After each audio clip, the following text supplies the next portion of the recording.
All right, so we've completed 7 days of readings from the book Meditations for Mortals, and now we're into week two. I'm going to start with the week two reading. Taking action. Action isn't a burden to be hoisted up and lugged around on our shoulders. It is something we are. The work we have to do can be seen as a kind of coming alive. Joanna Macy. Day 8. Decision hunting. Concerning one's dharma, one should not vacillate. The Bhagavad Gita. In case it's not clear by now, I'll emphasize it again. Embracing your limitations isn't a matter of settling for less in life. It's not about passively sitting back and letting things happen to you. I refuse to endorse the claim, variously attributed to Kurt Vonnegut, the Dalai Lama, and Pastor Rick Warren, that we are human beings, not human doings.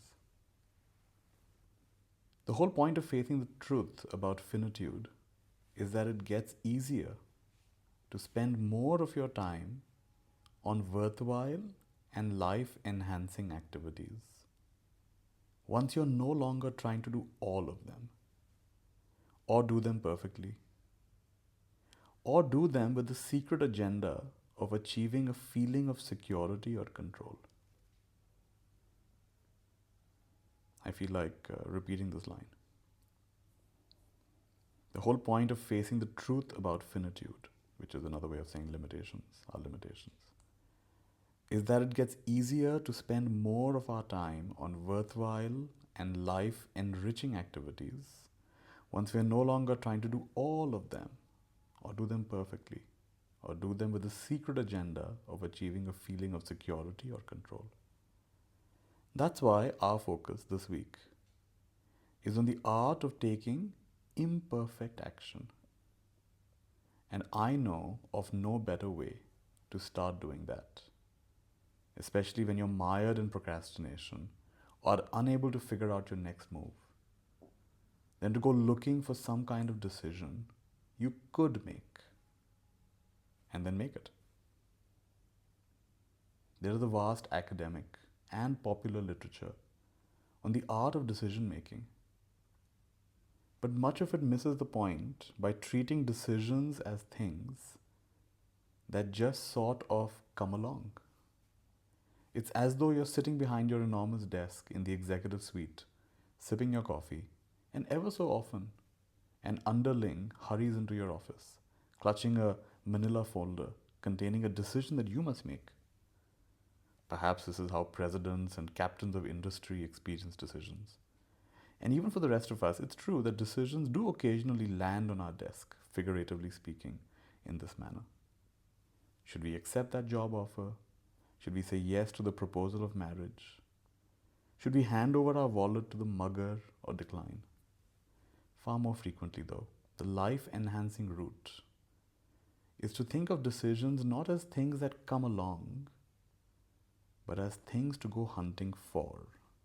In other words, to operate on the assumption that somewhere in the confusing morass of your work or your life lurks at least one decision you could make right now in order to get unstuck and get moving. The executive coach, Steve Chandler, in his book Time Warrior, refers to this sort of decision making as choosing, which he contrasts with the similar sounding but actually very different activities of trying to decide or figuring out what to do. You could fritter months trying to work out how best to begin the screenplay you've been meaning to write, and you might never succeed. But to take the 3 opening scenes you've been pondering and just choose one is the work of a moment. And right there within your capabilities. Or suppose you've been trying to decide vaguely about whether to leave your job. That's the sort of dilemma over which people spin their wheels for years. But right now, over the course of the next 3 minutes, it would be easy to choose the person in your social circle who's most likely to have some good advice on the matter, and then email them, invite them for coffee. Chandler says, most people believe a deficit in knowing is the problem. They believe that they don't know what to do, so it will take time before they do it. But choosing takes no time. When you choose, you've already chosen. Looking at things this way, indeed, you might argue that making a decision is the defining act of the limit embracing life. As we've already seen, the fact that our time is limited, plus the reality that we can only ever be in one place at any instant, means that in every moment we are opting not to take 1,000 alternative paths through life. From each of these paths branch another 1,000 alternatives, and endlessly on and on it goes, like a vast river delta through which you only follow any one of an immense variety of streams, but only one. And that's why indecision can feel so oddly comfortable. It's a form of postponement, a temporary avoidance of the painful sacrifices involved. Put differently, it's a way of trying to dodge the inevitability of consequences. To make a decision, any decision, is to take ownership of the situation instead. It's acknowledging your presence in the kayak instead of fantasizing about being on a super yacht. It takes a little willpower, but the reward is usually an immediate boost of motivation. As you withdraw your psychological energies from denial or avoidance and focus them on action instead, momentum starts to gather, and each decision proves easier to take than the last one. There are 2 rules of decision hunting worth bearing in mind. The first is that a decision doesn't get to count as a decision until you've done something about it in reality, so as to put some of your discarded alternatives beyond reach. Merely telling yourself you've decided inside your mind isn't enough. You have to actually begin drafting the opening scene of the screenplay, setting off down that creative path as opposed to any of the others. You have to actually email your friend about that coffee, thereby transforming your purely private doubt about your job into something that now exists in the external world. The second rule of decision hunting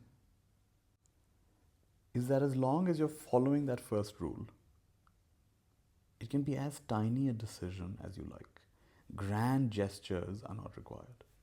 There's no need to leap directly from thinking about a career change to marching into your manager's office to quit. Baby steps are fine. They just have to be real ones. The novelist E.L. Doctorow said this about novel writing, and it applies to everything else as well. He said, it's like driving a car at night. You never see any further than your headlights, but you have to make the whole trip that way. Keep making tiny but real decisions.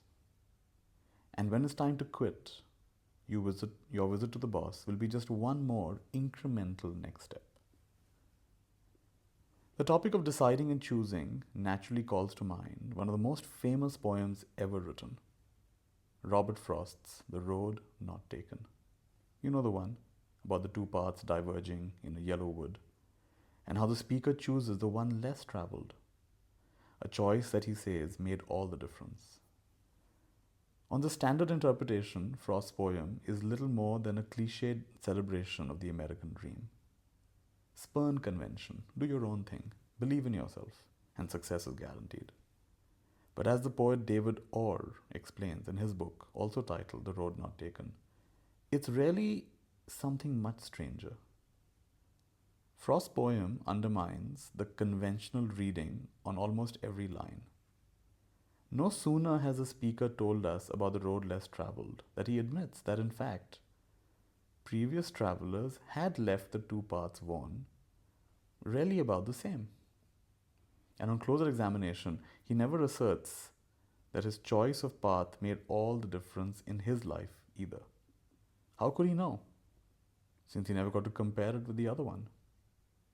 What the speaker of the poem may be saying is that ages and ages hence, when he's an old man, he expects that's what he'll claim, because he'll want to rationalize the choices he made, like everyone always does. So the real insight of Frost's poem on this interpretation isn't that we should opt for an unconventional life. It's that the only way to live authentically is to acknowledge that you're inevitably always making decision after decision, decisions that will shape your life in lasting ways, even though you can't ever know in advance what the best choice might have been. In fact, you'll never know in hindsight either. Because no matter how great or appalling the consequences of heading down any given path, you'll never learn whether heading down a different one might have brought something better or worse. Even so, to move forward, you still have to choose and keep on choosing. If the speaker in The Road Not Taken hadn't consciously made some choice, he'd have made a different unconscious one instead, to remain standing at that fork in the path, frozen in ambivalence, waiting for something to happen. So that was the reading for today, and I could recognize as I was reading it how in my life sometimes I have postponed taking a decision and wanting the decision to take itself. And I like how he referred to not just waiting for the decision to come to you and being forced to take it, but sometimes you can go decision hunting. You don't have to just wait, right? And the way to get into that mode, he gives us 2 rules. One of the rules is that we don't just think about it and in our mind say, I've decided, but you actually take some kind of actual step in the external world, even if it's a tiny step, right? You got to get out of your head and do something that makes your decision more real. And the second rule is that it doesn't have to be a big one, it can be a tiny one. It can be a tiny gesture, it can be a tiny movement. And the series of tiny movements can get us to gain momentum as we go along. And then he had a different interpretation of the road less traveled, the road not taken, that it's not necessarily that you have to do something that nobody else has done, because you don't really know, which path will lead to what, because we tend to rationalize our choices as you go through life. But any choice is better than no choice, instead of just standing there on the road and just freezing to death at the fork in the road. And as I'm ending this, I want to one more time read this line that I found quite powerful. That the whole point of facing the truth about our finitude is that it gets easier to spend more of our time on worthwhile and life-enhancing activities once we're no longer trying to do all of them, or trying to do them perfectly, or doing them with a secret agenda of achieving a feeling of security or control. And that's why our focus this week is on the art of taking imperfect action. Great. So that was the reading. Hope you enjoyed it.